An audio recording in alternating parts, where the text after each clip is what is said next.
கபடி வீராங்கனை கார்த்திகாவுக்கு 5 கோடி ரூபாய் பரிசு வழங்க வேண்டும் என புரட்சி பாரதம் பொதுச் செயலாளர் ருசேந்திரகுமார் கோரிக்கை விடுத்துள்ளார்.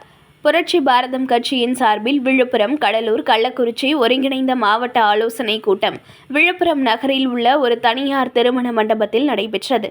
மாநில ஒருங்கிணைப்பாளர் தீபன் தலைமையில் நடந்த இந்த கூட்டத்தில் கட்சியின் மாநில பொதுச் செயலாளர் ருசேந்திரகுமார் கலந்து கொண்டு மாவட்ட நிர்வாகிகளுடன் ஆலோசனை நடத்தினார். பின்னர் செய்தியாளர்களை சந்தித்த அவர் தெரிவித்ததாவது: புரட்சி பாரத இயக்கத்தை பலப்படுத்தும் நோக்கில் மாநிலம் முழுவதும் சுற்றுப்பயணம் மேற்கொள்ள இருப்பதாகவும், அதன் முதல் கட்டமாக விழுப்புரம், கடலூர், கள்ளக்குறிச்சி மாவட்ட ஆலோசனை கூட்டம் நடைபெறுகிறது.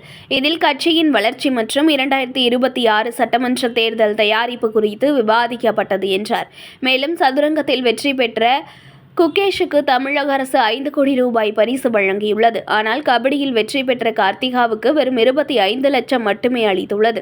இது வேதனை அளிப்பதாகவும், ஆணுக்கு ஒரு நீதி, பெண்ணுக்கு ஒரு நீதி என்ற திராவிட மாடல் ஆட்சியில் சமூக நீதியின் பெயரில் இப்படி வேறுபாடு காட்டுவது ஏற்றுக்கொள்ள முடியாது.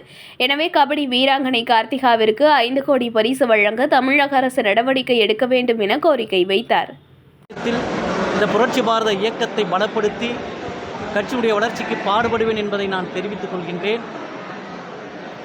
புரட்சி பாரத இயக்கத்தை பலப்படுத்த வேண்டும் என்பதற்காக தமிழ்நாடு முழுவதும் சுற்றுப்பயணம் மேற்கொள்ள இருக்கின்றேன்.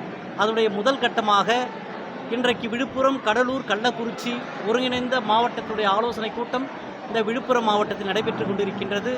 கட்சியினுடைய வளர்ச்சி குறித்தும் 2026 சட்டமன்ற தேர்தல் குறித்தும் நாங்கள் பேசியிருக்கின்றோம். அதே சமயத்தில் சதுரங்க போட்டியில் வெற்றி பெற்ற தம்பி குகேஷ் அவர்களுக்கு இந்த அரசு, தமிழ்நாடு அரசு 5 கோடி பரிசாக கொடுத்திருக்கின்றது. ஆனால் கபடியில் வெற்றி பெற்ற தங்கை கார்த்திகா அவர்களுக்கு வெறும் 25 லட்சம் கொடுத்திருக்கின்றது இந்த அரசு. உண்மையில் வேதனையாக இருக்கின்றது. சனாதனம் பேசுகின்ற திராவிட மாடல் அரசு, சமூக நீதி பேசுகின்ற திராவிட மாடல் ஆட்சியில் ஆணுக்கு ஒரு நீதி, பெண்ணுக்கு ஒரு நீதியாக இருக்கின்றது. ஆகவே இந்த தமிழக அரசுக்கு புரட்சி பாரத கட்சியின் சார்பாக ஒரு கோரிக்கை வைக்கின்றோம்.